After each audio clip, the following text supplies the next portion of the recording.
the damage is done. You aren't going to fix me.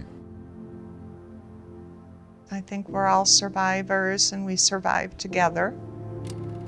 Tim is a survivor of military duty, a survivor of being a family man. Being my only brother, he was just always my big brother and my hero. I was probably that little sister that he probably felt pestered by way too much, but yeah, I just always remember wanting to follow my brother everywhere he went. We all stuck together and grew up together in Watertown, stayed in Watertown all those years. And he's a survivor, in my opinion, of his journey that he's currently on under hospice care.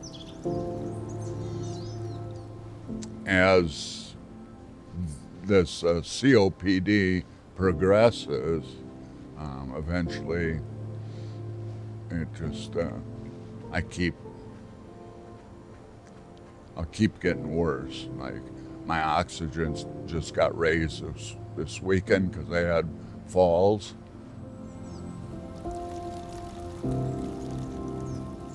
I don't want to keep going to the hospital, say, for treatment. The treatment isn't going to do anything. Quality of life, not quantity of life.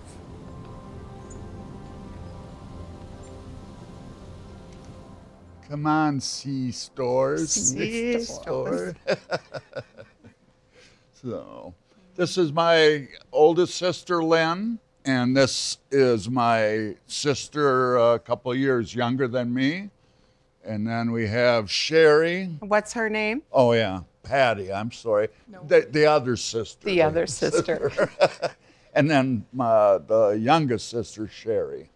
So the girls that keep me straight and keep me living.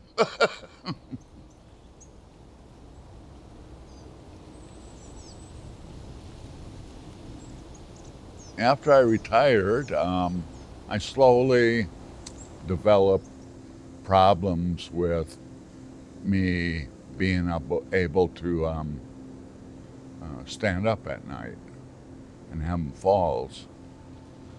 And then and during the daytime too. I was still working, so not always available, but always ever watchful, because I knew it was an incurable disease and decline would happen. We just don't know how quickly. I mean, my oldest, she used to drive on her way to work, and she could tell if I was awake because she saw my kitchen window lit up. There were times where I had fallen and was on the floor for a while. I'd get a call from the police. He's down on the ground, the neighbors find him. Not pretty, not good quality of life as these things started occurring.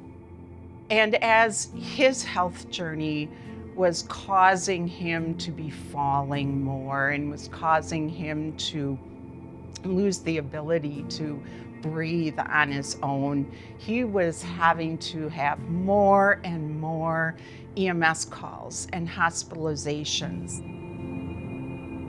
It never went well. And Tim developed pneumonia multiple times a year, and in fact, we could track it. It was so routine. Coordinating care between the VA and a local hospital and another practitioner, and he's in the middle, and this is a man who needs control, and he would lose it every time he entered the system. And so as every episode made him more and more unhappy with his hospital visits, we started to have collaborative sibling visits with him. That, how long do we want to do this? How long do we want to keep fighting this fight? Is it really worth it? So we had meetings with my sisters and decided that if I had, one more fall, that I should go on hospice care. And like most people, I had this perception that once you hear the word hospice or bring hospice on board, it's the end. It's doom, gloom, the end of a life. And I was scared. I remember the first meeting with the hospice team. I learned it was going to be a team approach and that they were there for my siblings and I as well. And it was life-changing. Tim right now is the center of his own plan of care. Anytime that Tim feels he wants to change treatment, medications, he simply has to have a conversation with his hospice team. And that became the time that we all could become his sisters. No longer his caregivers, no longer be stopping in to make sure he was taking his medications properly. We could start to let the hospice staff do those things so we could just visit him and love him. He feels in control, he's happy, he's content all the time. So happy. It freed up my sisters from having to worry about me. I would recommend it to anyone.